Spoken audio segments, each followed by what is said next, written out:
All right, I'm saying it's 5:59, almost 6. We're going to go ahead and start the roll call to make sure everybody's present. Jason Burdine, Here. Addie Helliger,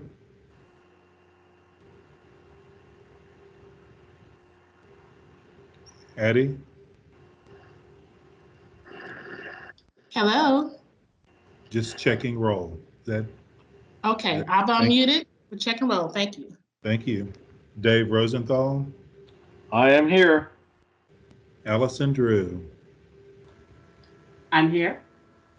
Grail James, I'm here. Jim Rice, I'm here. Kristen Tossan. Yes, I'm here. I'm going to go down the staff list. Deanna Saavedra, I'm here. Joe Rodriguez,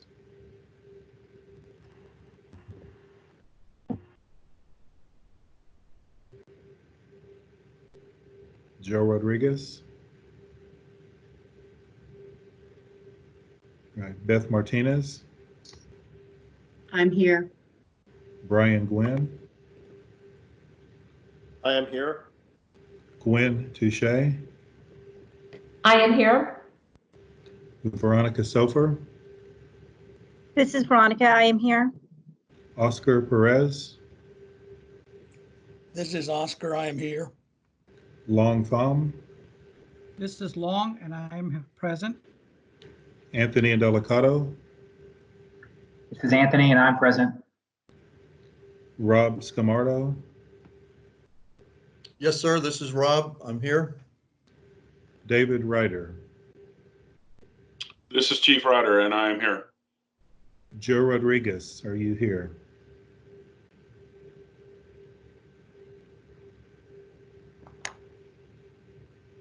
Dr. Dupree, on the chat, it says that Dr. Rodriguez left the conversation, so maybe he's trying to reconnect.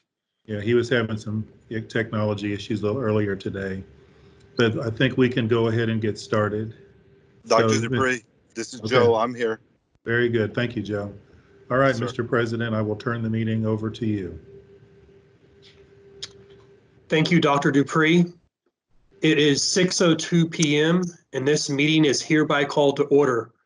We have the presence of a quorum attending on a video conference.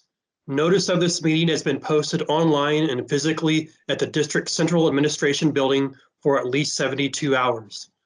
March 16th, 2020, Governor Greg Abbott granted a request by Attorney General Ken Paxton to temporarily suspend a limited number of open meeting laws to the extent necessary to allow telephonic or video conference meetings in response to the coronavirus COVID-19.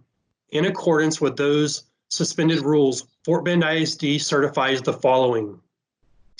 Although members of the board are not gathered in a central physical location, we do have a quorum in attendance at this meeting by video conference.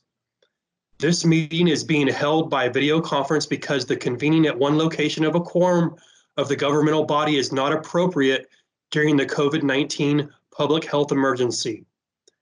Based on current guidance from federal, state, and county authorities concerning large gatherings and social distancing during the COVID-19 public health emergency, there is no established location for an audience to observe the meeting. However, the meeting is audible and accessible through a YouTube link that was timely and appropriately provided to the public and media as part of the meeting posting through a news release and via the district website. As we would at any in-person meeting, members of the public who have followed the standard instructions for registering to speak during the public comment portion will be allowed 3 minutes to speak. All other meeting procedures will adhere to board adopted procedures to the extent practicable. An audio and video recording of the meeting is being made and will be available to the public on the district's websites. Since the audience is listening through an audio link, all board members, staff, and other participants will identify themselves by name when they speak. Board votes will be taken by roll call. To start our meeting this evening, please stand for the Pledge of Allegiance.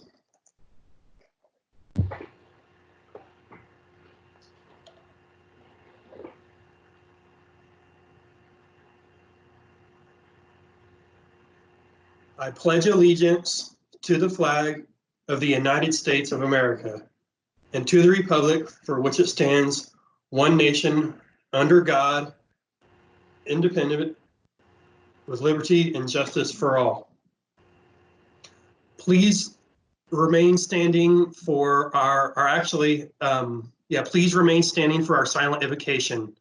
While we're standing for our invocation this evening, let's please think about those who are going through difficult times right now. I know it's not really easy, and there's a lot of unknowns. So please keep those in your thoughts as we have a moment here to think about those who are in need.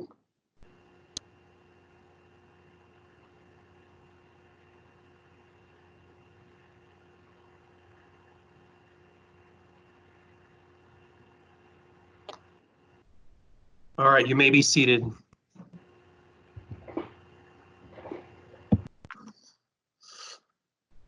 First on our agenda this evening is our audience items. Nobody signed up this evening to speak, so we will be moving right along. No citizens have signed up to speak. Okay. Let's see here. With that being said, Dr. Dupree, let's start with our audience item. Yes, sir. We have one information item this meeting. It will take a few minutes because there are several parts to it. But what we wanted to do was to provide the board an update on our response to the COVID-19 pandemic. You've received some updates via email, and we've done a great deal of communication in public, but we thought it would be appropriate this evening to provide a few more updates. We're addressing our 3 priorities at this time: minimizing the spread of the illness, supporting our students who rely on FBISD for healthy meals, and perhaps the highest priority item in addition is developing learning opportunities to re-engage our students. As you know, we've had many essential staff working during the last week while the district has been closed, and the focus of their work has been these 3 priorities. So I'm going to allow Oscar Perez to begin with to talk about minimizing the spread of the illness and talking about some of the things we've done in his organization regarding our facilities. Oscar? Thank you, Dr. Dupree. In summary, with schools currently closed through April 10th, the Operations Division is working to accelerate work normally scheduled for summer. We're also supporting drive-through meal service, and staff are sanitizing all buildings. Design and construction. The 2018 bond packages are being expedited to take advantage of the district shutdown, and contractors normally working outside of the school day are working in the schools during the day. The contractor working the child nutrition department warehouse building was notified of the employee who tested positive and has chosen to work other sites for the rest of the week. Design work for bond packages continue. Non-bond construction activities continue. Design and construction staff have transitioned to optional work from home status. We currently have 17 active packages under construction. 2 additional packages are expected to be presented to the board for consideration in April. We anticipate starting construction on an additional 18 packages in a May-June time period. Facilities and operations. The maintenance and operations team have been working hard to stay ahead of the COVID-19. The custodial staff use spring break to disinfect buildings. The disinfectant that we use throughout the district is on the EPA's COVID-19 disinfectant list. Staff dispenses disinfectant using spray bottles or an electrostatic sprayer. The disinfectants and the cleaning protocols Fort Bend ISD utilizes are consistent with the best practices of mitigating the risk of viruses. Operations at any given time maintains about 2 months supply of disinfectant and inventory at all facilities. Staff increased our order quantity, realizing supply availability could be impacted. Operations received 50 cases last Friday and expect an additional 50 cases this Friday. Staff maintains soap in every dispenser and in the supply closet of every campus. With schools sparsely staffed, custodial operations have taken advantage of empty spaces and accelerated work normally performed during summer months. Maintenance staff took advantage of spring break to validate that all sinks were working properly. Staff has repaired sinks not working and ordered parts to repair those that were not. As of today, staff has received replacement parts. This affected less than 1% of our sinks district-wide. All sinks will be operable before students return in April. Maintenance staff is also utilizing this time to perform preventive maintenance and to complete outstanding work orders. To provide deep cleaning, a KIVAC cleaning system is used at every high school and athletic facility to sanitize restrooms, showers, and training spaces. Staff has reached out to our approved restoration service contractors and have commitments from them to assist us with any disinfectant needed beyond our capability. Transportation. Installation of the compressed natural gas fueling station is on track to be completed by the end of May, ahead of delivery of the 30 additional CNG buses.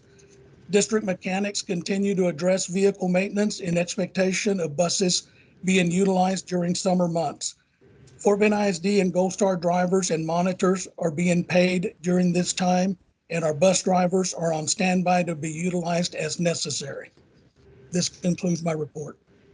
All righty, thank you, Oscar. Brian, I'd like for you to go ahead, please, and talk about how we're serving healthy meals to our students right now.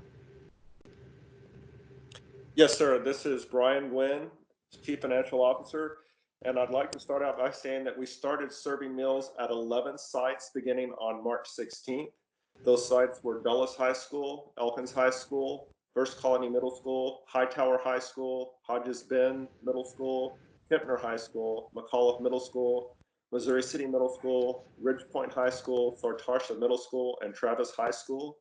We offer 2 pickup times each day at those sites from 7:30 in the morning until 9 a.m. for breakfast and lunch, and then again from 11:30 until 1 p.m. for lunch only.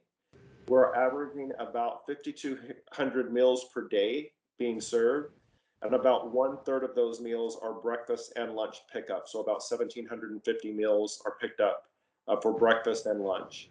We are planning to add 12 additional sites on Wednesday of this week, March 25th. Those additional sites will be Ridgegate Elementary, Briargate Elementary, Blue Ridge Elementary, Heritage Rose, Burton, Goodman, Rosa Parks, Ridgemont, Lantern Lane, Armstrong, Mission Glen, and Mission Bend.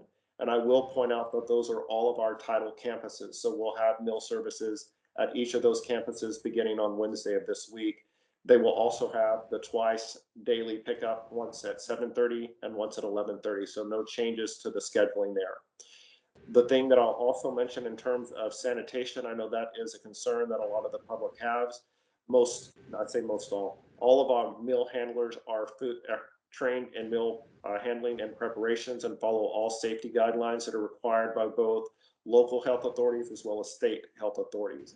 And they undergo a regular cleaning of the sites where the meals are prepped. Although I will say that most of the meals that we are doing are ready packaged so that there is very little food handling that is required with these actual meals that we're preparing. And again, about 5,200 meals per day is what we're doing. And we anticipate that that operation will continue with the addition of the 12 sites beginning on Wednesday. And that concludes my report. Brian, would you or Joe speak a little bit about the work we're doing to identify ways to increase participation in some of our schools?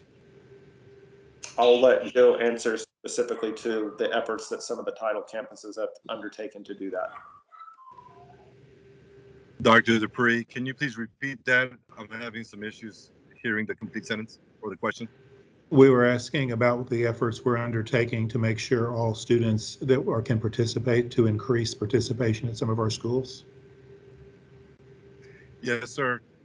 One of the things that we've done is we've released a survey to gather information from the different communities, really just trying to isolate what are some of the things that we can do as a school district to ensure that there's increased participation. A lot of the results thematically, what they shared with us was, having additional schools closer to their neighborhoods would increase participation. Obviously, looking at the times, was critical as well. There are some concerns with transportation, but we feel as a administration that by increasing the number of schools, especially in these communities, that we will increase the percentage of participation as well. Very good. Thank you so much. Okay, so those are our top two priorities. Yes, What I'd like to do now is ask Deanna to go ahead and discuss our efforts right now related to returning our students to instruction during the next week or so. Deanna? Yes, this is Deanna Saavedra, Deputy Superintendent. Thank you, Dr. Dupree. The staff has been working really hard, as Dr. Dupree said, so that we could begin to transition the organization in this time of crisis from instruction inside the classroom to a virtual or online platform to re-engage our students in the learning process. So the particular departments, it's been a collective effort across all departments, but primarily we've had our academic affairs team, our Department of School Leadership team, and our organizational transformation team hard at work over the last week to develop systems and structures. So as I go through to share with you the work that we've been engaged in to really launch this in the next few weeks, I want to organize the information in the way that we've begun to work on it through phases. Our initial phase was to analyze capacity.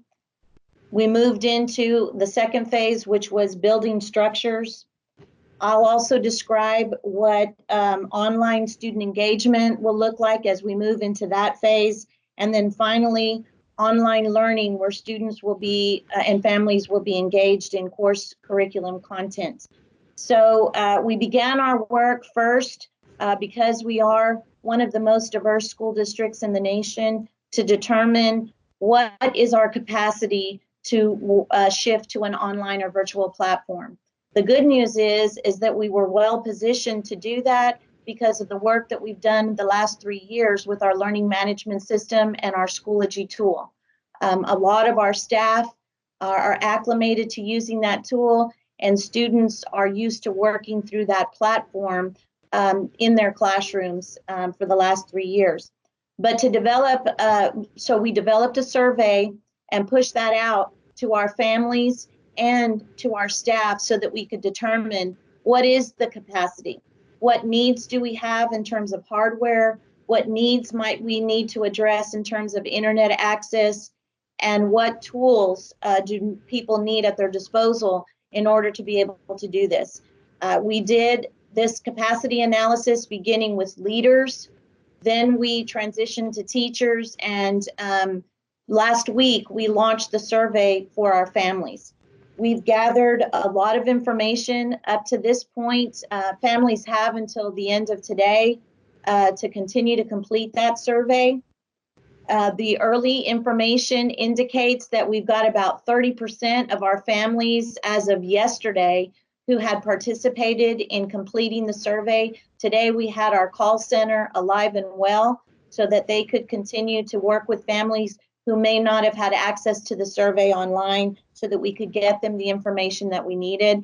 Long's team is Long Pham with technology. His team is gathering the information so that they can begin to formulate a plan to deploy hardware and or online access preliminarily so that prior to launching this online platform. As we moved into the next phase, there were a number of different structures and systems that we needed to be mindful of and build again so that we could be thoughtful in the rollout of this virtual or online platform.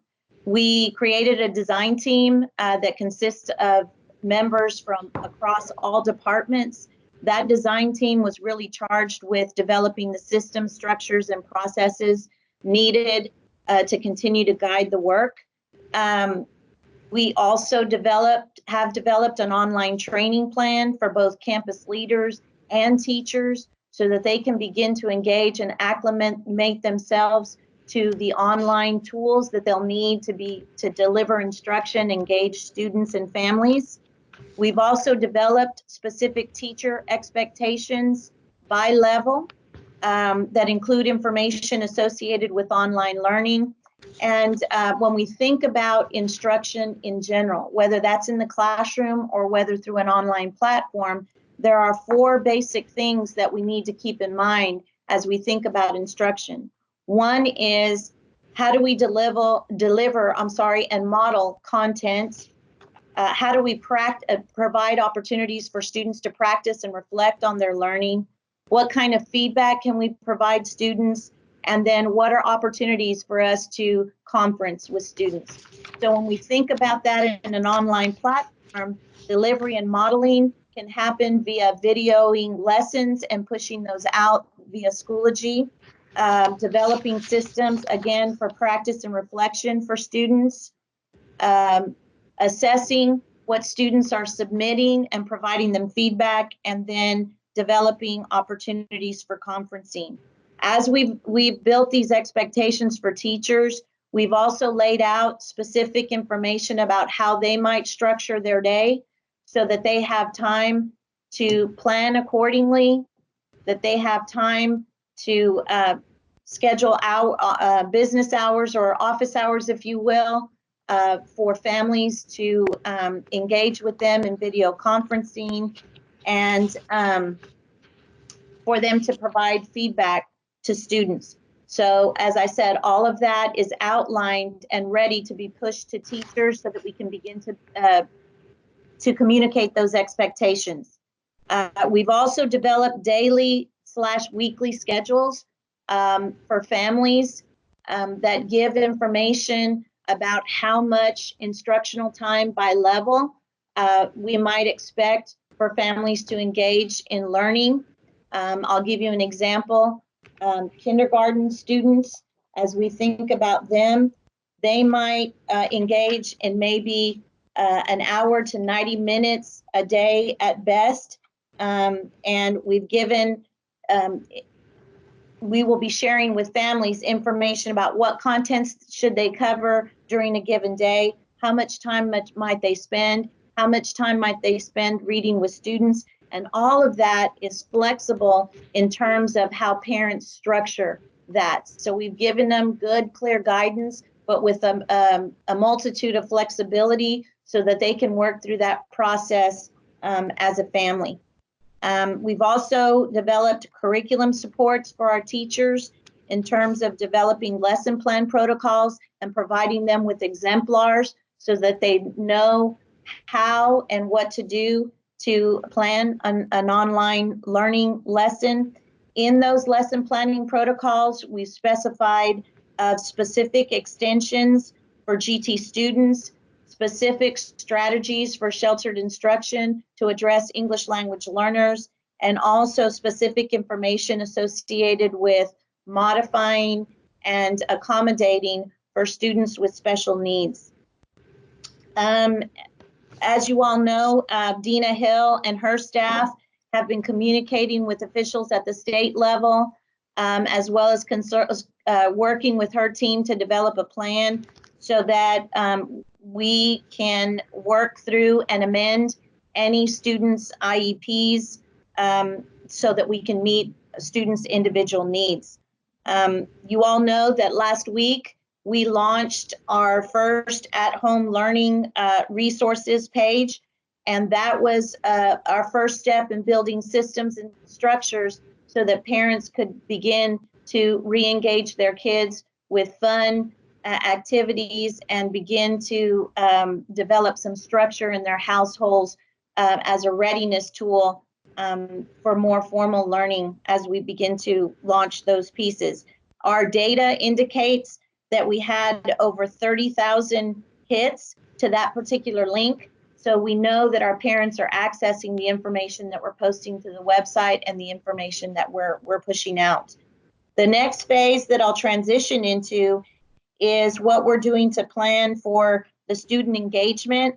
That will begin the week of March 30th through April the 2nd. And at this point, teachers will push out content to, again, assist families with using online learning tools and setting up virtual spaces in their households, very much like the messaging that families and parents get during the first week of school when we talk about expectations in the classroom, communication expectations with teachers, and things like that. Those are the types of engagement, communications, and pushes that parents and families can expect from their teachers.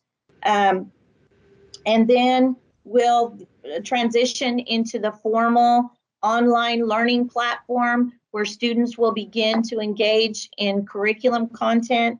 And our launch for that is scheduled for April 3rd, and will continue beyond that, based on the timeline for us to return back to school. At this time, as I said, teachers will push out online learning and specific course content associated with the curriculum, and students will engage in learning using that online content. So at this point, I've shared some very high-level information about where we are in terms of working through and shifting from in-class instruction to a virtual online platform for learning. Ready. Thank you, Deanna. This is Charles Dupree, Superintendent. I want to kind of conclude by sharing a few other important pieces of information for the board's benefit. First of all, I want the board to be able to appreciate that everything you've just heard represents hours and hours and hours of hard work by a lot of good, hardworking people.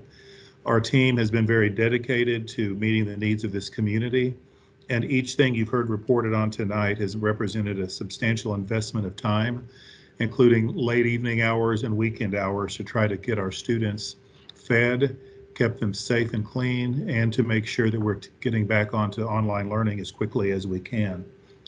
Part of the work we're doing also includes a significant amount of time on the phone. Deanna mentioned guidance from TEA. I personally am on a call with the Commissioner of Education daily, as well as routine calls, often every day, with other superintendents from our region, coordinated by Region 4, because we're all trying to work together. Dr. Dina Hill, our Executive Director of Special Ed, and I have we are both participating in the state's task force on how to address special education during this critical time. So we're twice a week, we're on calls with that task force from other leaders in the state. So there's a great deal of a lot of work going on. And the other things I would share are that we're also working as a member of our community. Anthony and I, as well as Deanna, Dr. Indelicato, of course, over our Chief of Staff and Collaborative Communities, we have been engaging more and more with local hospitals, as well as a county organized task force about how public education can support the children and the families of our first responders and healthcare workers. At this point, there is an expectation that we have yet to see the surge that is to come, and the taxation that's going to occur on our hospitals and medical professionals. So they're wanting to make sure that those individuals have adequate healthcare options, childcare options, when they will be called to work very long hours for many days on end. So we're considering the possibility of opening our schools as childcare facilities for healthcare workers. We're still in the discussion phases, but we've had calls with healthcare professionals, as well as the county task force related to that work.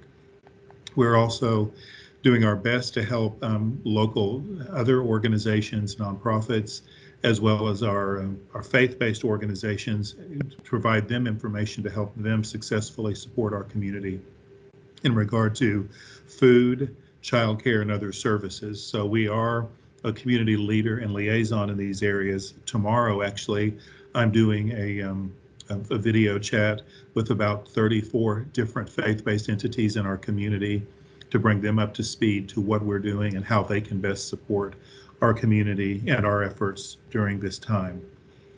You're also seeing significant efforts of our communications strategy. I'm proud that our team we are leading the way in terms of communication. We're getting very good feedback from our parents and our overall community and our students, that everybody feels like they're very much in the know. They feel like we're being transparent and timely. So I appreciate our staff for their efforts there. And then finally, I would say that, the message we continue to impart on every opportunity is that we are in a period of uncertainty. It's impossible to know today whether we will be able to reopen our schools in April or May, even in August at this point, or if it's going to be even longer based on the cycle of the virus and our nation's ability to respond with the appropriate vaccines and response. So there's a great deal of uncertainty. For now, we have chosen to navigate that, projecting out a few weeks at a time. But as school resumes, we are going to have to continue to weekly navigate how long we're going to be out. Of course, this is information that I'm working with daily with local health officials and state level officials. So I continue to keep the board informed in real time as I hear new updates. But of course, our E-team, the members on this call with you, are actually meeting twice a day just to huddle and chat and make sure that we're keeping ahead on our priorities. And that has been one of our most important efforts as well, is to be able to identify our priorities. And of course, everything at this point is focused on our response to COVID-19. But over the next 3 to 4 weeks, we know we'll begin to ramp up more some of the routine work of the things that we do day to day. But for right now, we need every individual's sleeves rolled up, dedicated to the task of resuming school in a new way. So we appreciate the board's patience and understanding as we focus on that. And I appreciate your consistent communication, as well as the support you have expressed for our staff for their hard work. I just have to close by saying I'm exceptionally proud of our team. Our leadership team has responded in an amazing way, but every single individual in this organization in every job category has done things to make an impact in our community and in the lives of our students. Even those who were not designated as essential staff have done things like you see the teacher parades, where teachers have gone out into communities to wave at their students to make that personal connection. Many teachers have reached out to their students to engage them even last week before we asked them to. Certainly custodians, food service workers, even bus drivers are coming in to do jobs that are not their normal job. So many people are working across all aspects of this organization to keep things going. But our reality is that more and more people are being identified as sick in our community and infected with the virus. So we are right now in the process of sending as many people home as we can to avoid contact. So we truly do have a skeleton staff, a truly essential staff working, and we're expecting that staff to get even more lean as more people go home, because that's the only way we're going to flatten this curve and stop the spread. So just know we're going to keep providing the services to the best of our ability, especially if we can get teachers fully and trained up and engaged. But our reality is even essential staff need to be sent home as soon as possible. So again, we'll keep you informed. We'll keep our community informed. But for now, what I'd like to do is turn it back over to Mr. Burdine for any questions or responses from the board. Thank you, Dr. Dupree. This is Jason Burdine. I'm going to start with Mrs. Kristen Tossan. She has a question or a comment or both. Go ahead, Mrs. Tossan. Yeah, this is Kristen Tossan. Thank you, Jason. I appreciate that. And I just want to say, I want to echo what Charles was saying. I don't think anyone outside of education or outside of the district can really fully understand all that our staff and teachers and administration have put into trying to get things ready for our kids. And so I just want to publicly say, I know I've said it behind the scenes, but I want to publicly say thank you to all of you for your work on this. I know you've been working around the clock. I know you all have the same challenges every other household has with family and children and just the challenges that this virus has presented for all of us. And on top of that, you're worried about our kids, our students, and getting them back to school and getting them the resources that they need. And I don't think anybody can fully understand the challenges that you guys have worked through, and I know you'll overcome them. So I just wanted to say that at the outset. Thank you guys for taking care of our community by providing food. I appreciate Oscar's update. I appreciate that we're going to be expanding schools where kids and families can go pick up meals to make it more convenient. So thank you for taking that extra job on for our community.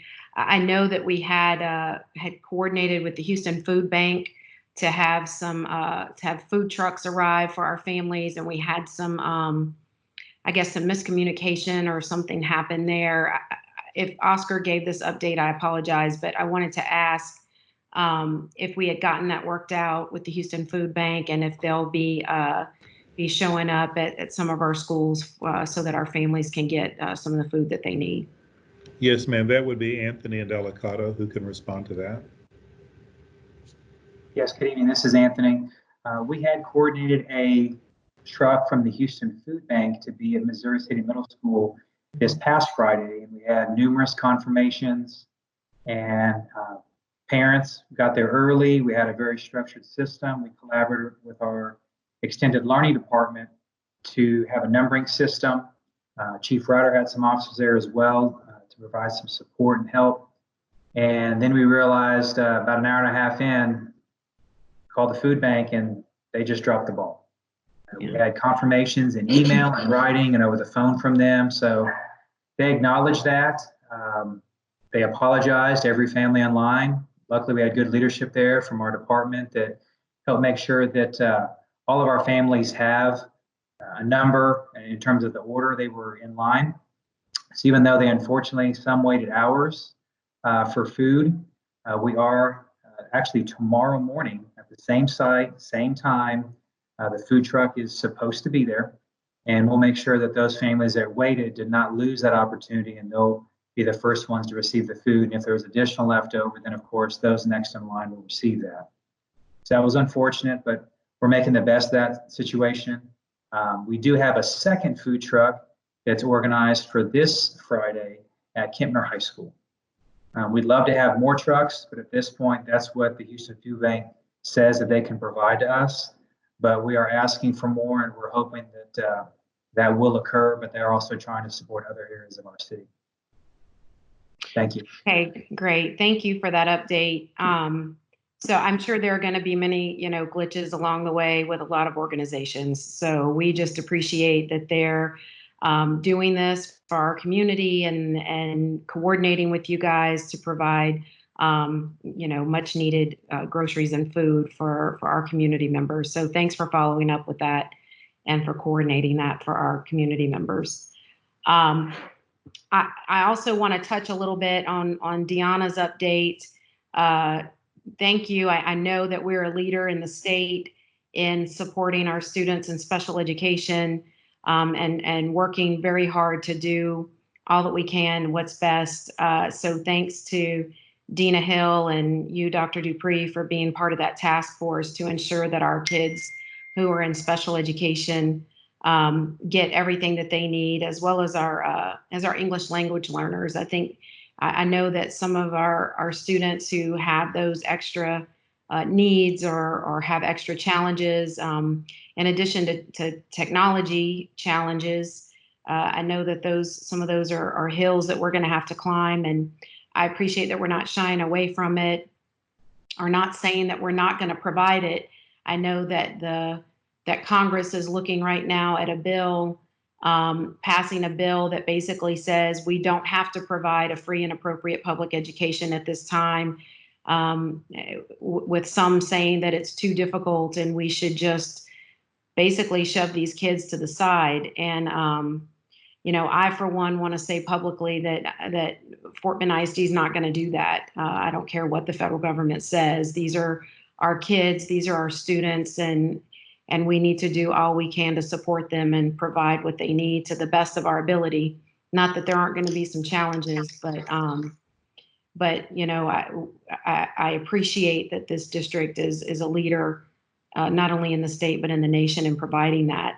So I just want to confirm, Deanna, that you said that online learning, we will start pushing out tools and expectations and trying to get virtual spaces set up for our students March 30th through April 2nd.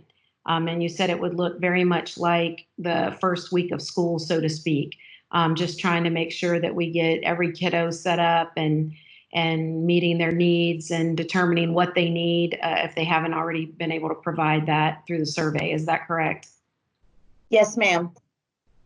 Okay, good. So that'll give us about 4 days for our teachers to try to get things set up for our students. And then on April 3rd, you said online learning basically will begin. I take that to mean instruction. I just wanted you to describe for the board and for the community what that's going to look like. Let's set their expectations on what online learning or online instruction will be for their student.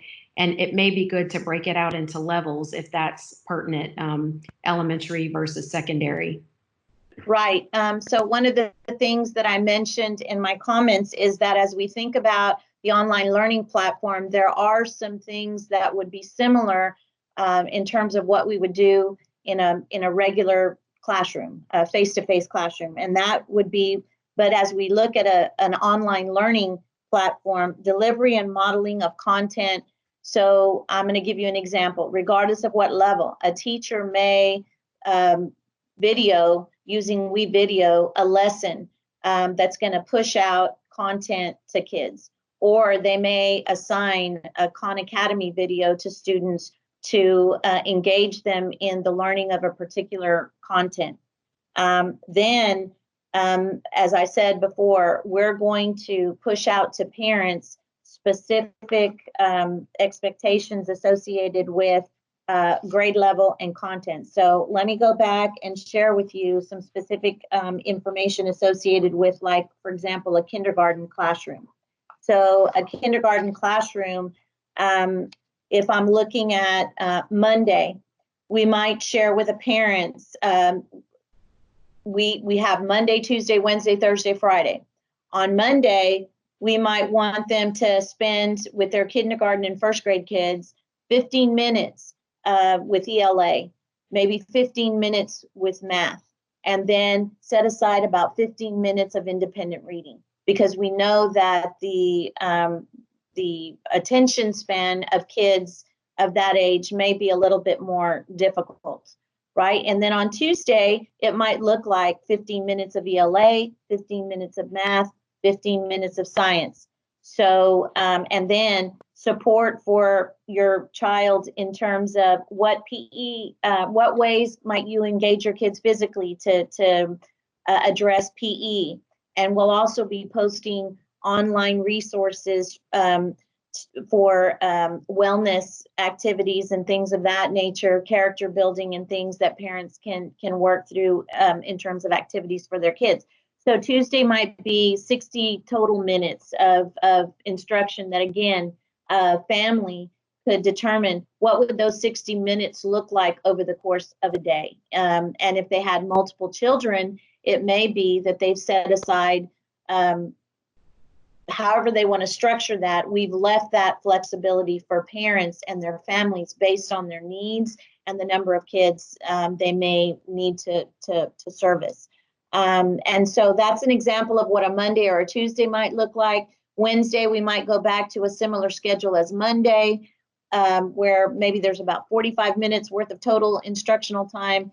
And then Thursday, another 45 minutes, and Friday, so that there's a consistent pattern for parents to engage their children, but it's realistic and reasonable in terms of what a family might be able to manage, and what teachers might be able to manage in terms of providing feedback and developing office hours for video conferencing where parents could chime in. Okay, good. So this is Kristen Tossan again. Thank you for that, Deanna. I'm glad that you said the word consistency. It's one of the words that I wrote down. Having 3 in my household, I can imagine how this could blow up, really quickly for a parent having multiple students in one household. So I think consistency is going to be key. You talked about communication. I think clear and concise communication is going to be key, and setting expectations for how much support we expect within the home. You know, how much are the kids going to just go out and get on their own through the videos as you suggested, or through, you know, engaging with Schoology and maybe turning in quizzes. I know my kids have done that in the past on their own. And then how much parental support is really going to be needed. I know that there are some parents who are essential and who still are working. Some are still working from home. So that, of course, they're going to be juggling working from home in addition to trying to support their kids. So I think the flexibility is great, allowing for that flexibility. But I just want to make sure that we're communicating very clearly what our expectations are for our parents. Absolutely. And as I said, we'll have some front-facing information that'll be pushed out to parents via the Schoology platform, so that they understand what would a typical day look like. And which is why it's important for us, before we get into the formal stage, which would launch April 3rd, that there's opportunities for parents to begin to develop those systems and structures in their homes. That was also the intent of releasing the in-home learning activities, so that some semblance of structure could begin to build leading up to, as we said, March 30th, and re-engaging kids and setting up a more formal virtual learning space in their homes. And that was helpful. So I appreciate you guys doing that. I know I heard from a lot of parents who were very appreciative of that platform being pushed out. Kind of along these same lines, are we going to, or when are we going to be communicating? Do we know grades, grading policy? I don't know if we're going to need any kind of for the board to engage in any kind of policy change, or if it's just a procedural type of change. I know we have a certain number of daily grades we normally require. Is that going to be relaxed? I mean, you guys may not have answers to that yet, but can we let the community know when they can expect to be seeing some of that? We do. That is something. There are some decision points that we've articulated via the design team that we need to focus on, and we will be communicating what our T3 grade landscape looks like soon. Prior to launching anything, there will also be specific information associated with expectations and what that would mean in terms of grading beyond our T3, and T3 is just our third grading period. So we will be communicating out soon, within the week, information about what that might look like. And then as we push out information associated with launching and ramping up for online learning, we'll include expectations for grading for parents in that as well. Okay, good. And I know you guys have said to us, and I know that you will continue to be mindful of particularly our juniors and our seniors and those who are, the way this is going to impact rankings and those types of things. I know you guys are working hard on that, and I don't really have a question around it. I just wanted to acknowledge that that we all know it and that you guys are aware of it and are working on it. So, so thank you for that. My last question, I guess, is to maybe to Dr. Dupree. I know that you said we're trying to only project out our closure maybe a couple of weeks at a time. I think that's prudent for us to do that. Maybe even take it week by week. So my question, well, first of all, kudos to you guys on communication and transparency. I know it has helped me as I've answered questions in the community, so I appreciate that. When do you think our next update will be for the community? And when do you think that will include, you know, a projection about whether school closure will continue? And then I guess along those lines, perhaps an update on what we're talking about right here, when we plan to go live with online learning and set those expectations. I've seen a lot of community questions around that. And so I know we're kind of at a good place right now where parents are, it might be good to give them an update on that. Yes, so there's a couple of different updates that we're working on. First, so the broader update about the long-term closing, we're going to engage, we're going to keep doing minor updates to the community to let them know we're going to make any major decisions the week of April the 6th. That's the next opportunity we'll have. And of course, many things are going to hinge on what happens from the state level and even our local county level. So, but we're going to keep communicating that in real time as it occurs, or just reminders about when we're going to be coming back to the community to keep them informed. In regard to online learning, right now, we did last week, we sent a communication on Friday. Actually, we sent one on Wednesday and Friday that kind of set the stage for when the time frames. But as you've mentioned, we need to keep letting them know what's coming. So we are planning another communication for tomorrow. There'll be another Thursday or Friday that's kind of the get ready, get ready, get ready. So encouraging more engagement with the online activities that are currently available, with more firm, direct information about when they may expect to begin actual instruction with their teachers. So that's going to be coming out a couple of times this week as we prepare to launch that. Okay, great. That sounds great. Are we planning to push that out in some kind of written format for those who may not be getting those online or video messages? Well, everything we're doing has been pretty much via email, video, and social media. We're not planning to do any mailings or anything like that. We are focusing more on the digital type of deliveries, but we do use the Blackboard that goes into every parent's text messaging and email account as well. So we do have multiple measures that we would use on a typical school day. Okay, good. Yeah, that might be important to maybe at least push those dates out in order for them to prepare. Maybe let them know that they can go check their emails and that kind of thing. I find that sometimes parents are saying their emails are not getting lost, or they are getting lost, or that they're not receiving them for one reason or another. So that might be helpful. Thank you guys. Thanks to the whole team. Really excellent work during what's been a difficult crisis, I know. Thank you, Mrs. Tolsan. Mrs. Haliger?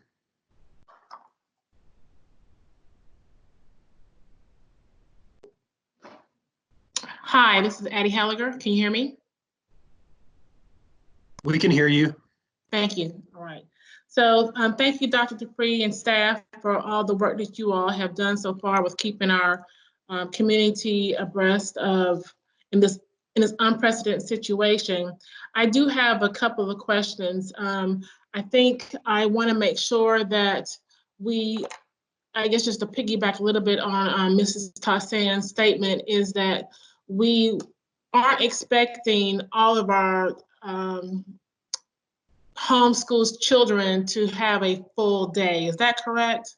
I just want to make sure that I emphasize that. Deanna, would you like to address that?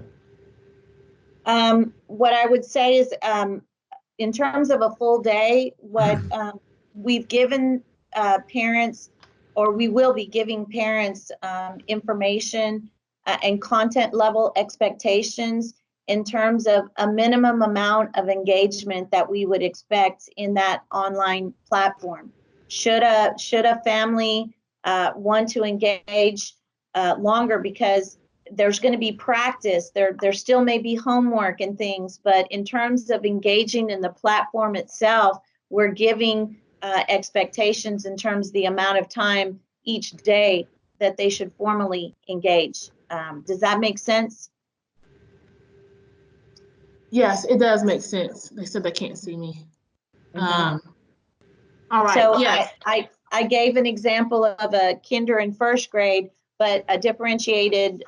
So if we thought about a middle school kid, that might go from 45 minutes, which was what I indicated for a kindergarten kid, to more like 120 minutes of engagement when you're talking about a middle school student, and possibly up to 150 or more for a high school student. Okay, so then once we actually have, I guess, the regulation of how much minutes, how much time we have to do, and how this is going to be credited back to us or credited to the students. I just want to make sure that we're mindful of the fact that we do have parents that are still working, that we don't have parents that are, we have parents that are at home and available to engage 100%, but we have parents that will not be able to engage at 100% and they will still be working. And we want to make sure that students aren't necessarily penalized for that. So whatever the minimal, standard would be through this whole process is what, I would be looking for. So That's good. I'd like to speak to that because you've raised an excellent point. And I do want to share that in talking to the commissioner, he has made it clear that all the minutes that we're held accountable for from the state level, that's all suspended at this point. The goal is we have to be able to demonstrate that we are making efforts to educate our children, even while they're out of school. And what you just described, Ms. Helliger, is something we're spending a lot of time talking about, because even our own teaching staff, many of them have children of their own, and they've got to be able to balance delivering instruction to the students that they serve while meeting their own child's needs at home. And not to even mention parents who work in corporate America or in other types of jobs outside of education. So that's a very legitimate concern. And I think we're trying to manage expectations with our parents that our children and even students. I was visiting with a group of students today online, and they were asking, well, are we going to meet with every class every day? And I said, no, that is not feasible. You're not going to see all 7 teachers every single day. I said, but it's going to feel and look very different. So that we're going to have to manage those expectations to make sure that this teaching staff and the students and the parents understand it's going to be very abbreviated, but it's still designed to accomplish a form of education but even though it's different. The other thing I was going to add, and you did not specifically ask this, but I think it's important. Every chance I get, especially publicly, I want to make sure our parents and community understand this is not an optional engagement. Our children are expected to be in school, and they're expected to participate with us, and their parents are going to have to accept that responsibility. And just like we do with any child, on any given day, we will be working with the parent to meet their unique needs, whatever their schedule may be, their needs. But we do need parents and children to accept responsibility and take seriously the fact that they need to engage in the learning opportunities that we're offering them. all right, thank you. Thank you. And I think my last question is, has there been any discussion yet around, I guess, makeup days? I guess that goes along with what you just said, based on there's no minutes necessarily that are required per day, but will there be makeup days per se? And I've been getting a lot of questions around that. So that's an excellent question, and the way you framed it is the right way in my view, because it's not makeup of existing time. Well, the reality we're going to have to deal with is that despite our very best efforts, many children are going to have gaps in their learning because of their losing the last 9 weeks of school. So it's very possible, again, depending on the cycle of the virus, we could, if we can't get back to school in April or May, we could be coming back to the board asking to start school in July or the 1st of August or something to be able to recapture some of that time in the next school year. So the way I've been framing it, when I talk to groups, is we may have the longest school year ever follow, right on the heels of the shortest school year ever.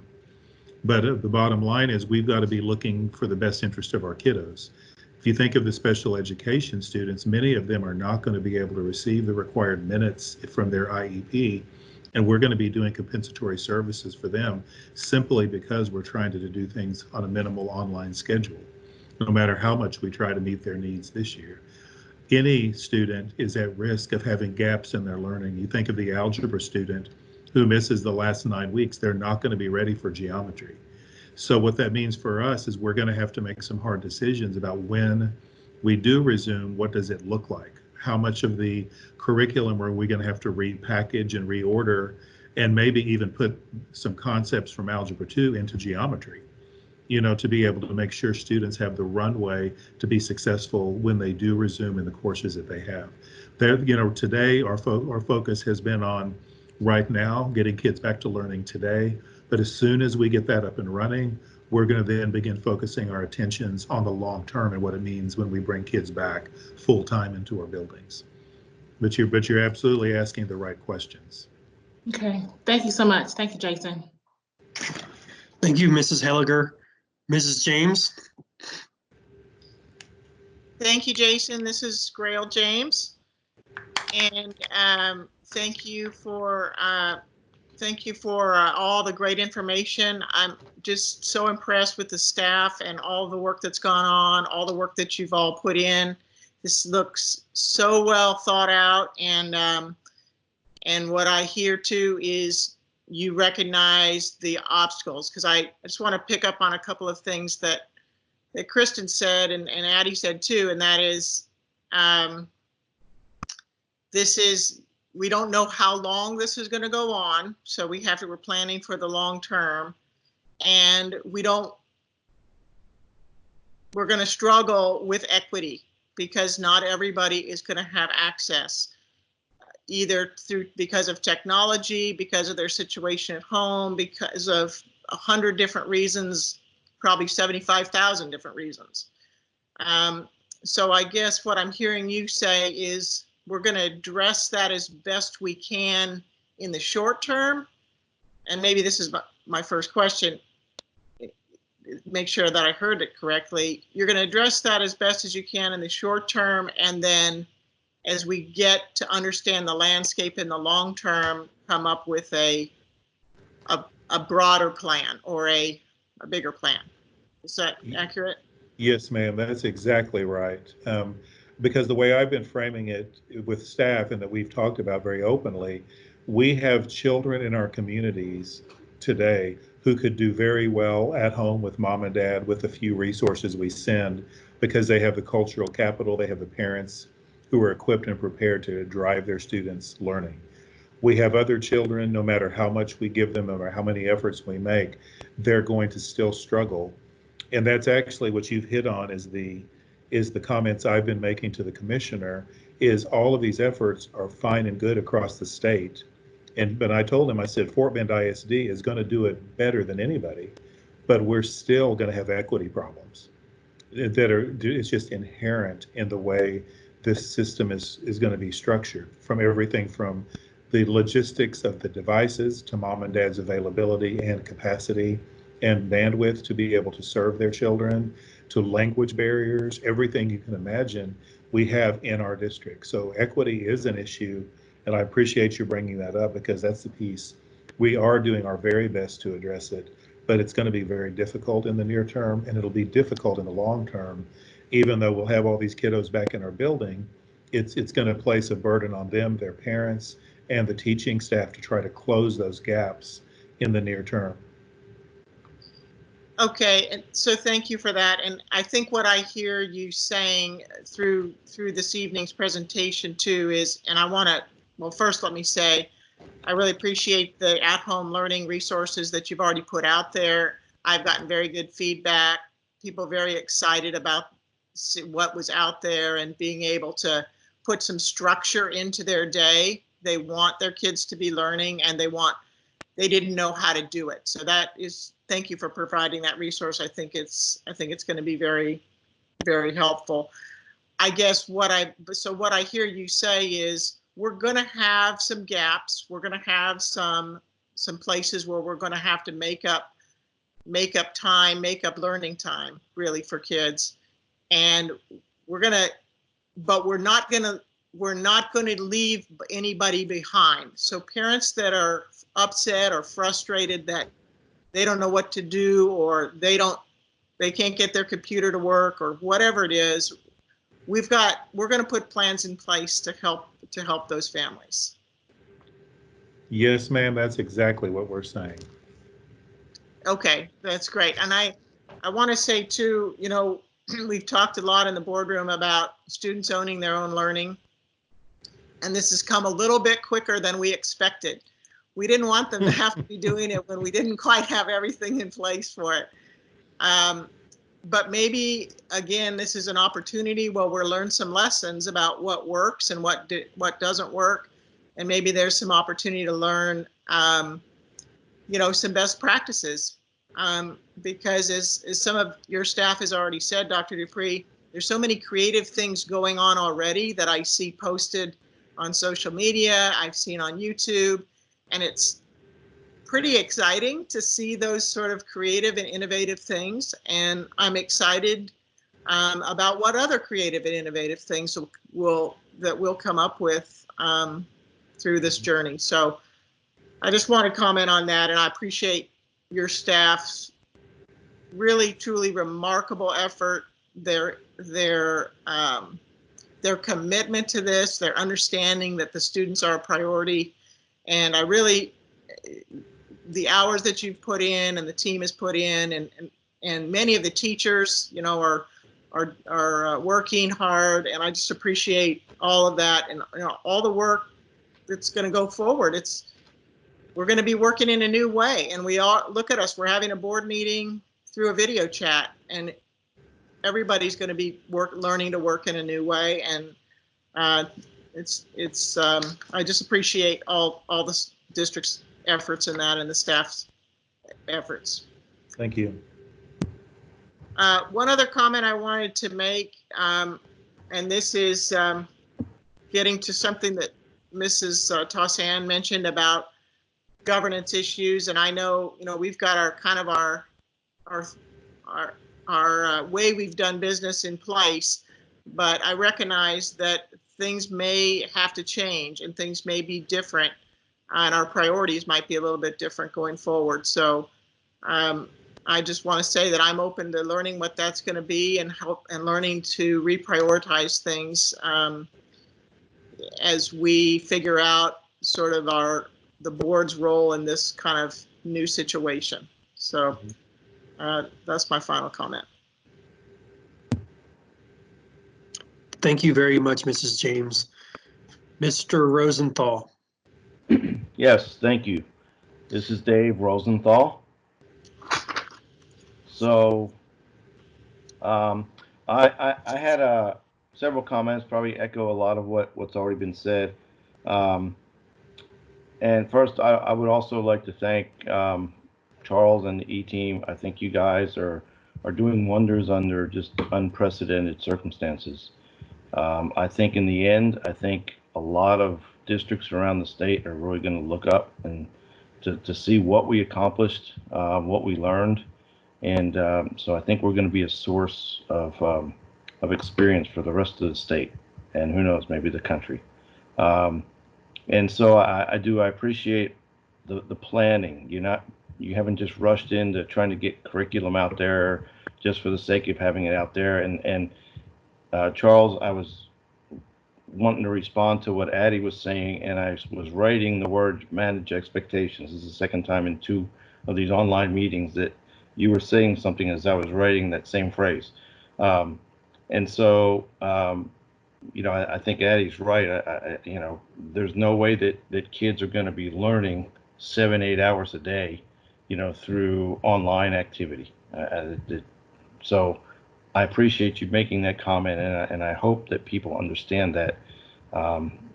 And the other thing, and a couple of things, I wanted to, I guess I had thought a little bit about the impact in the future.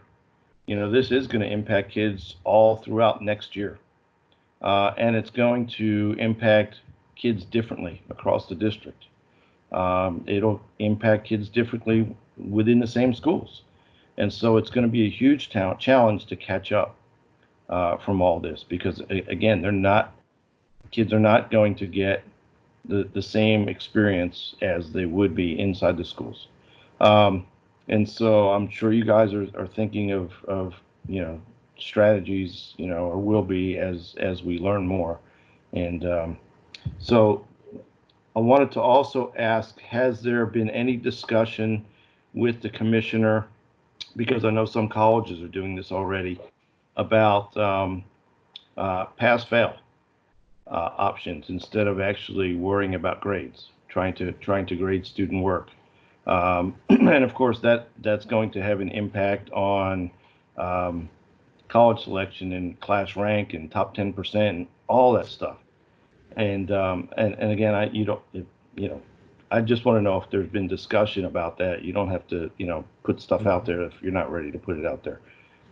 Yes, Mr. Rosenthal, grading is actually a local decision. And so this comes back to what Ms. Tassan mentioned earlier. That is part of our conversation. What we're studying right now is what's in the best interest of all students, and in particular, we're keeping our eye on those high school kiddos who every point matters in regard to their class rank, which, as you mentioned, affects many things for their future. So we are looking at that as a possibility, and we're also studying it compared to policy to determine if any board action would be required. So we are not ready to really roll out the full plan, but that is one of the components we're discussing. Okay. Well, again, I appreciate everything that you guys are doing, and hang in there. It's would like to thank all the teachers and whatnot, and the curriculum folks who are putting in their time, and just trying to make a good situation out of a bad situation. So thank you all. Thank you, Mr. Rosenthal. I appreciate all the trustees' comments. There's been a lot of wonderful things said, and I think this has been a great conversation. And as it's been stated before, Dr. Dupree, I can't say thank you enough to you and your staff and the E-team and all the teachers and everyone involved there at admin during these unprecedented times. I continue to be encouraged by our creativity and leadership. And, once again, thank you for the countless hours and sacrifices that staff is making so that we can keep our kids safe, keep our kids fed, and get our kids back on track to learning. And our board supports the efforts, and we will. It'll be exciting to see how we can move forward, because I know that we're going to be leaders, as Mr. Rosenthal said, in the state and likely even the nation. So I'm really encouraged, and the board really thanks you for that. So, and just one more closing comment when we're on this COVID-19 topic. Something that I've learned over the last few days is as we see these numbers come out, and you see how many people have been tested and how many people have been infected, the numbers are not an example of the numbers are not true. We have very, very few tests in this state right now, and there are likely hundreds of thousands of more people that are infected that are not even reported because they just have a fraction of the test available. And I'm saying that to say, please be careful, everybody. We can't educate our kids without being safe and healthy, and we have our community depending upon us. And be cautious, listen to what the information that's being put out there, and let's continue on in a healthy, positive way, and keep our kids moving forward and educated. We will now convene in close. Before we go into closed session, I want to remind all the trustees, please make sure that you turn your camera off and your microphone is muted. Make sure your camera's off and your microphone is muted.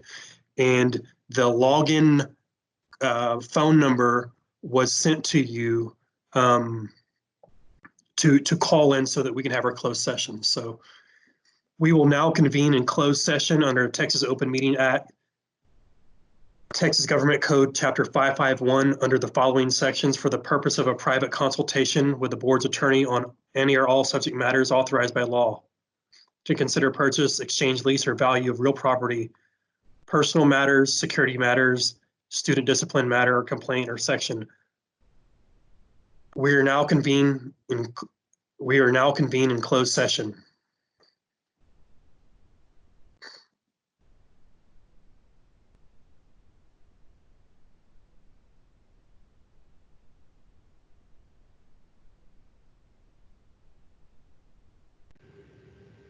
Okay, I'm showing it's 9:10. Can everybody hear me okay? All right, I'm going to take roll real quick before we get started. So we'll begin with Jason Burdine. Here. Addie Helliger.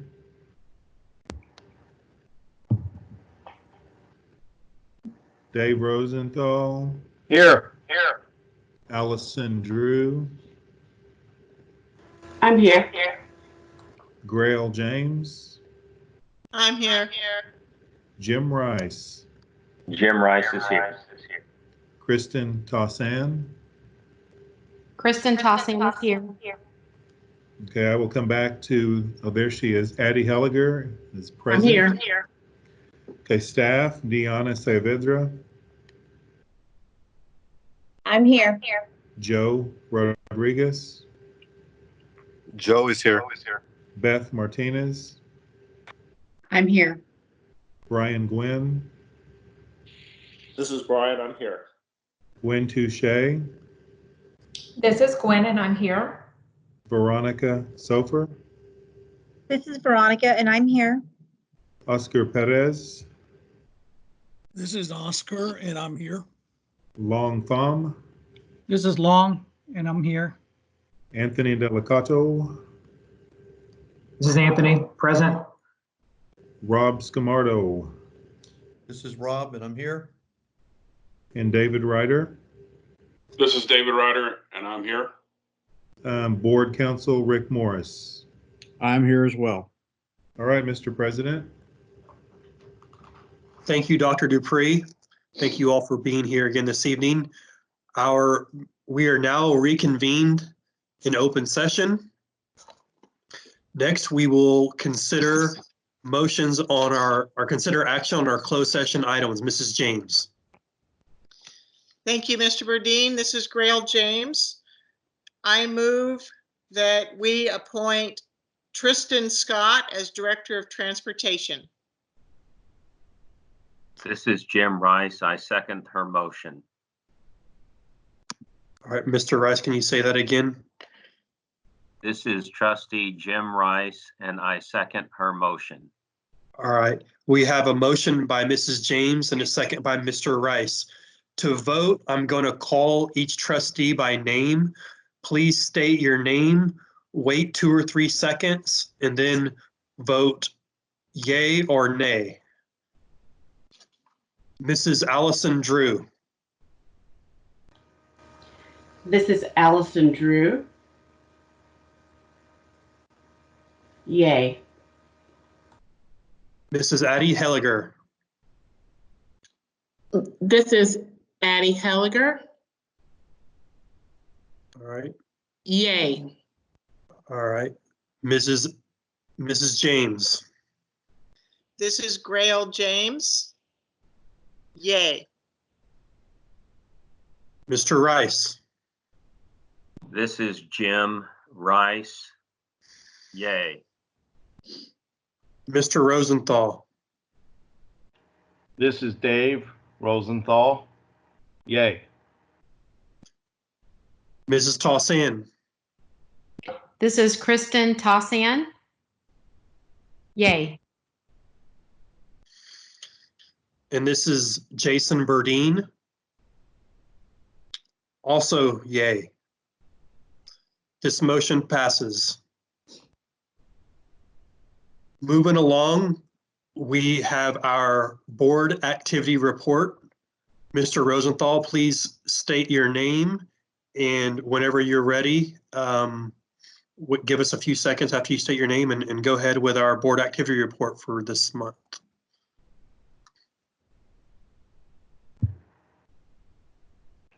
Okay, this is Dave Rosenthal. This past month, the board members attended the Fort Bend Chambers Do School Boards Really Matter lunch series, superintendent formative evaluation, Fort Bend ISD dance showcase, TASB governance camp and legal seminar, 2020 STEAM Fest, Fort Bend ISD Education Foundation VIP reception and gala, board workshop meeting, Public Safety Day official launch event, sessions 1 and 2. Ridgepoint High School's 10th anniversary. Ridgepoint High School Black History Month concert. UIL One Act Play District Contest performances. Policy Committee meeting. Girls Basketball Playoff games. Houston Community College State of the College. Emergency School Board meeting regarding COVID-19 pandemic. That is it. Thank you very much, Mr. Rosenthal. Next on our agenda is a special report by Mr. Jim Rice. Mr. Rice, please state your name and continue with your special report whenever you're ready, sir. This is Jim Rice. I wanted to report that on Saturday, February 8th, Mr. Burdine, Dr. Dupree, and I made a presentation to the CRSS alumni group on how Fort Bend ISD has transformed our board and school district since the 2005 case study was prepared by CRSS, which focused on Fort Bend ISD. Mrs. Grail James and Mrs. Allison Drew were also present. On February 21st, I attended the Mexican American School Board Association conference in San Antonio, representing TASB at this event. It was very well attended with many good presentations and speakers. Thursday, February 27th to Saturday 29th, attended TASB's winter camp in Galveston, participated in a presentation with Dr. Diana Saavedra and Dr. Audra Ude regarding our campus-based accountability system, which was developed by Fort Bend ISD.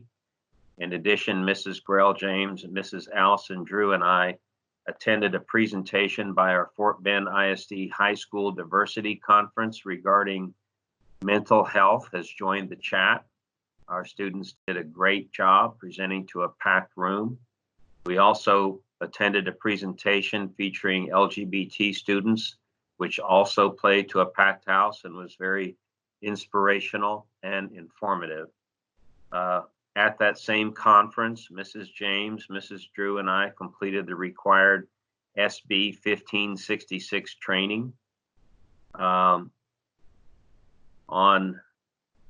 Thursday, March 5th, I met with 2 MBA students from Rice University who interviewed me about my tenure on the board and the programs and policies we have collectively implemented since 2013, since Dr. Dupree's arrival.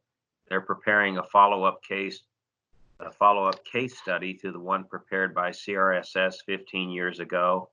And lastly, from my role on the TASB board, I've been asked to participate in bi-monthly teleconferences with Dr. Drew Howard, Senior Director of School Governance and Lone Star Governance Coach with the Texas Education Agency. I have forwarded a PowerPoint presentation he presented on the teacher incentive allotment to Dr. Dupree. I'm sure there's other things on their mind right now, but it's very informative. I won't go into the whole thing. Lastly, thanks to Mr. Burdine's influence, I was asked by Dr. Robert Long of Raise Your Hand, Texas, to serve as the moderator for 2 candidate forums, one for House District 26, Rick Miller's seat, and one for House District 85, currently occupied by Phil Stevenson. And in addition to that, Mr. Burdine served as the moderator for another Raise Your Hand, Texas House District candidate forum in the Katy area. They were all very well attended, and these forums were focused on the candidates' support or lack thereof of public education. I've included a native MS Word document to Mr. Rozier for his use in incorporating into the meeting minutes. Thank you.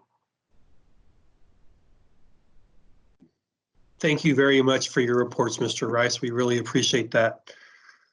Next on our agenda is the consent agenda. Do we have any board members who want to pull any items from our consent agenda this evening? Yes. Yes, Mr. Burdine, I'd like to pull item 10A2. This is Grail James. I apologize for not saying my name. Thank you, Mrs. James. Mr. Rice, would you like to make a motion? President, Jim Rice would like to recommend approval of the consent agenda in its entirety as it is presented, with the exception of item 10A2. This is Grail James. I'll second the motion. We have a motion by Mr. Rice and a second by Mrs. James. Do we have any discussion? Yes. Hearing, Mr. Rosenthal. Before we vote for so we're basically voting for the rest of the consent agenda, correct? Correct, sir. Okay, so I have one comment on, let's see, item 10C3D. This is the construction for the new ag facility at Marshall High School. Okay. So I'm all for this. I love FFA. It's a great program. Providing it to more access to more students is great. My concern, and I brought it up in the workshop, is that I really want the superintendent to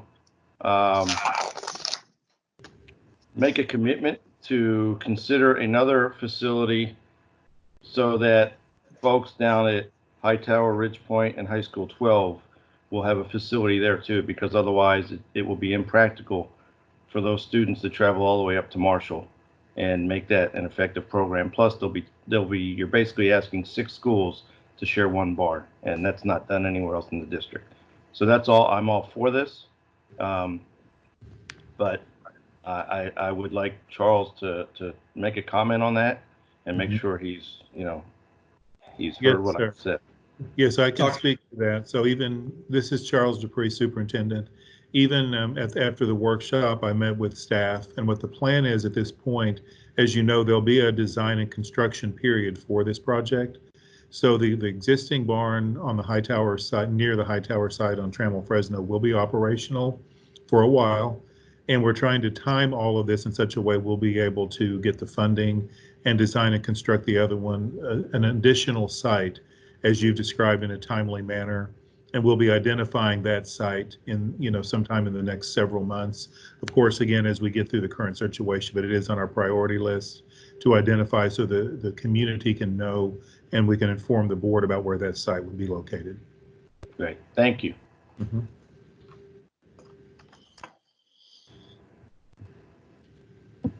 Thank you for your comments, Mr. Rosenthal. We will now vote. We will do this by roll call as we've done before. I'm going to call your name. Please state your name and please vote yay or nay. Please give a few seconds after you state your name. Mrs. Allison Drew. This is Allison Drew. Yay. Thank you. Mrs. Addie Helliger. This is Addie Helliger. Yay. Mrs. Grail James. This is Grail James. Yay. All right. Mr. Jim Rice. This is trustee Jim Rice. I vote yay. Mr. Dave Rosenthal. This is Dave Rosenthal. I vote yay. Mrs. Kristen Tossan. This is Kristen Tossan. I vote yay. And this is Jason Burdine. And I also vote yay. Motion passes. May I have another motion? Mr. Burdine, this is Jim Rice. I vote that we accept Act Item 10A2 as presented. Yeah, have a second. Mr. Burdine, this is Grail James. I second that motion. We have a motion by Mr. Rice and a second by Mrs. James. May we have discussion? Yes, this is Kristen Tossan. Mrs. Tossian. Yeah, so this is the item for the contract with the county to call the May 2nd election.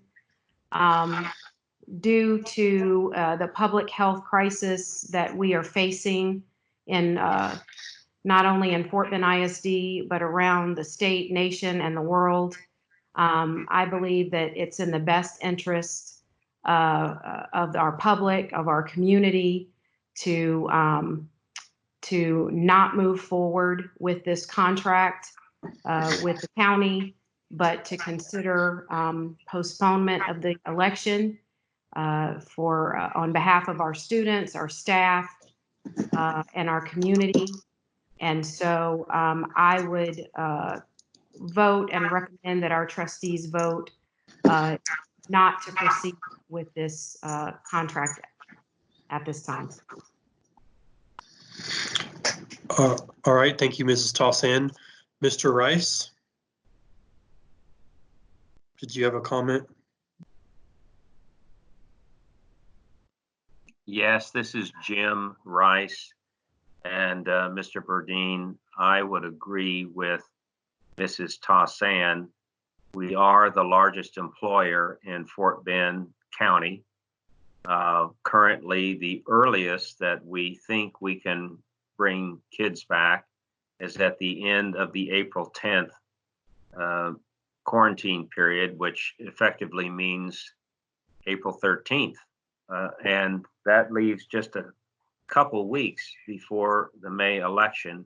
And I just don't think anybody can be out campaigning right now during this period of uncertainty. And I think we owe it to everyone's health and well-being to cancel at this point in time. Thank you, Mr. Rice. Do we have any other comments?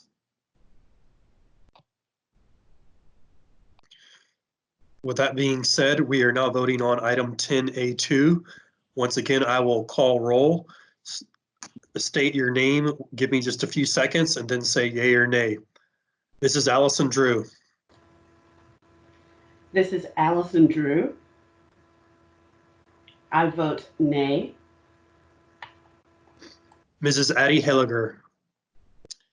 This is Addie Helliger. I vote nay. Mrs. Grail James. This is Grail James. I vote nay.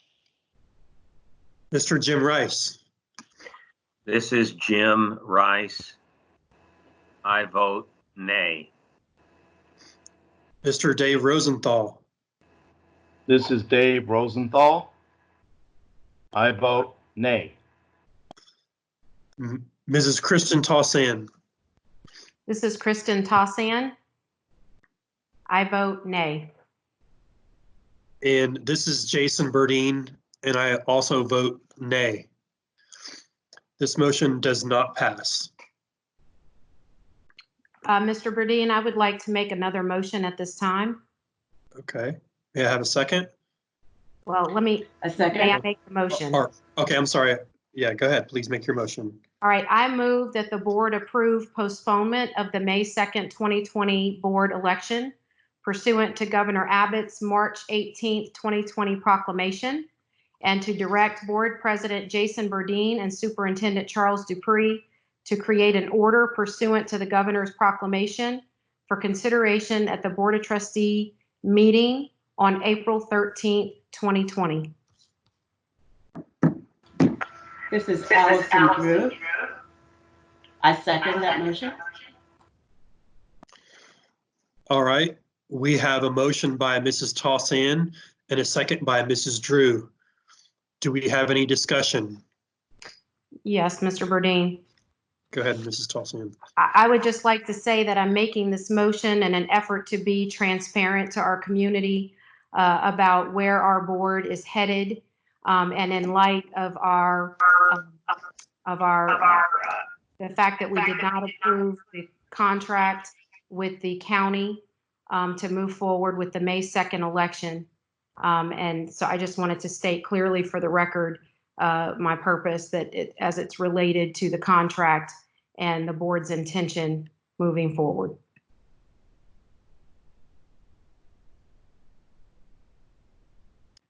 You're on mute, Mr. Burdine. Thank you, Mrs. Tossan. Is there anyone else that would like to make a comment? All right. I agree with you, Mrs. Tossan. We have to protect the public health of the community, and I think that's extremely important. So we will now vote on this motion. We will once again have a roll call. Please state your name and vote yay or nay. Mrs. Allison Drew. This is Allison Drew. I vote yay. Mrs. Addie Helliger. This is Addie Helliger. I vote yay. Mrs. Grail James. This is Grail James. I vote yay. Mr. Jim Rice. This is Jim Rice. I vote yay. Mr. Dave Rosenthal. This is Dave Rosenthal. I vote yay. And Mrs. Kristen Tossan. This is Kristen Tossan. I vote yay. All right. And this is Jason Burdine, and I also vote yay. This motion passes.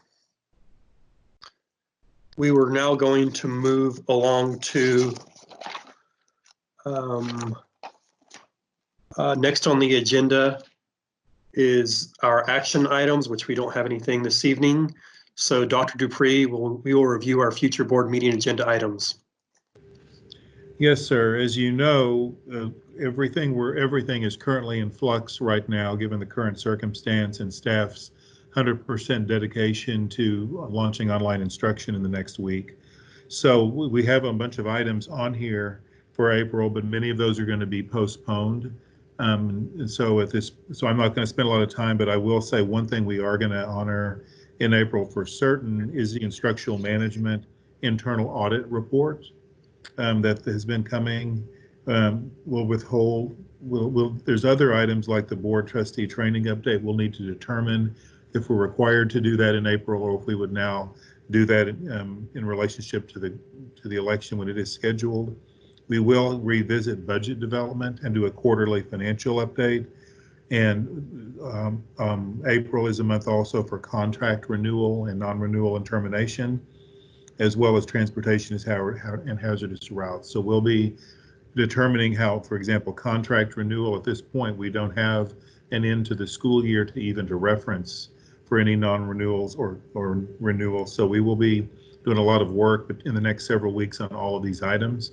And we'll be providing a more comprehensive update at the workshop in April.